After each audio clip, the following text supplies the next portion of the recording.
Tazkiyatun nafs, tazkiyah secara bahasa ya, artinya bisa dua, bisa artinya at-tathhir, bisa artinya an-numu. Ya, tathhir maksudnya mensucikan. Dan ini yang kita maksudkan, mensucikan ya. Bisa jadi zakat ya, tazkiyah artinya berkembang. Oleh karenanya ketika dijelaskan tentang masalah zakat, zakat dua fungsi, mensucikan dan juga dia mengembangkan harta. Khudh min amwalihim shadaqatan tutahhiruhum. Ambillah zakat dari mereka, sedekah, tutahhirum, zakat, tutahhirum akan mensucikan mereka. Dan yang dimaksud tentunya di sini adalah bagaimana mensucikan jiwa agar dia bisa menjadi berkembang menjadi jiwa yang baik. Adapun nafs, nafs kita sama-sama tahu artinya jiwa ya, yang ada dalam tubuh kita yang adalah suatu hal yang gaib yang tidak pernah kita tapi kita rasakan tentang jiwa tersebut. Dan jiwa secara terbagi menjadi tiga sifat ya. Jiwa memiliki tiga sifat ya.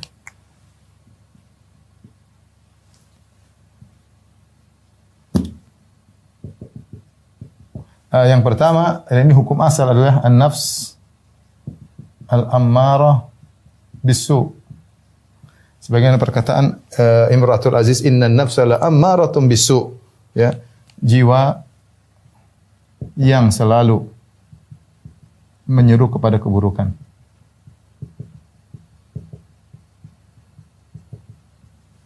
Yang kedua adalah an-nafsul lawwamah. An-nafs al-lawwamah. Ini yang Allah bersumpah dalam surat Al-Qiyamah, kata Allah, la uqsimu bi yaumil qiyamah wa la uqsimu bin nafsil lawwamah. Allah mengatakan wala uqsimu bin nafsil lawwamah. Kata Allah, sungguh aku bersumpah dengan jiwa yang lawam. Lawam itu suka mencela, jiwa yang suka mencela. Suka mencela. Dan ini adalah jiwa yang bagus. Mencela apa maksudnya? Mencela jika seorang melakukan kemaksiatan. Mencela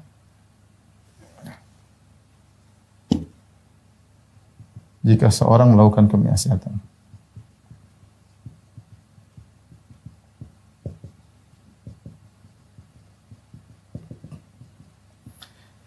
Dia mencela ketika sedang melakukan maksiat, jiwanya memberontak, ini enggak bagus, tapi dia kalahkan jiwa tersebut.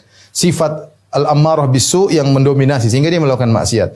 Kemudian setelah dia melakukan maksiat, jiwa tersebut masih mencela.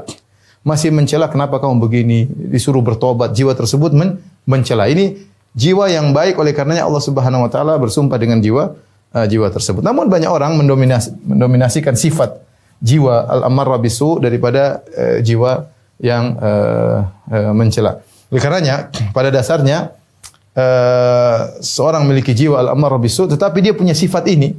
Sifat kedua dari jiwa ini selalu kalau orang itu beriman pasti ada sinyal menegur dia. Dia pasti enggak enak ketika melakukan maksiat, dia mau berbuat keburukan, ada sinyal yang menegurnya, dan itu nafsul lawamah.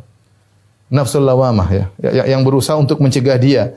Tapi ketika dia mendominasi, dia mengalahkan nafsul lawamah tersebut dan dia selalu mengunggulkan al-ammarah bisu, lama-lama ini mati sifat ini, sifat lawamah ini hilang.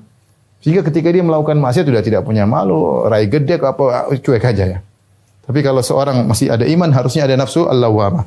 Yang ketiga dan sifat yang terbaik adalah nafsul mutmainnah.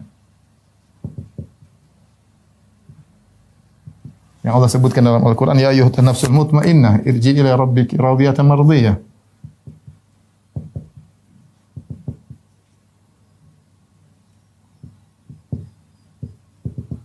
Wahai jiwa yang tenang, jiwa yang tenang.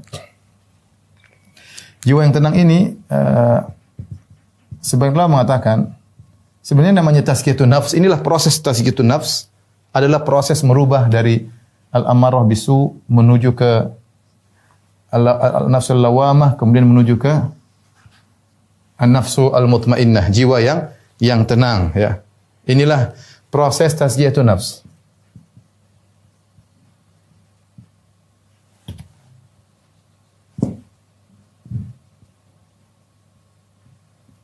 Pensucian jiwa.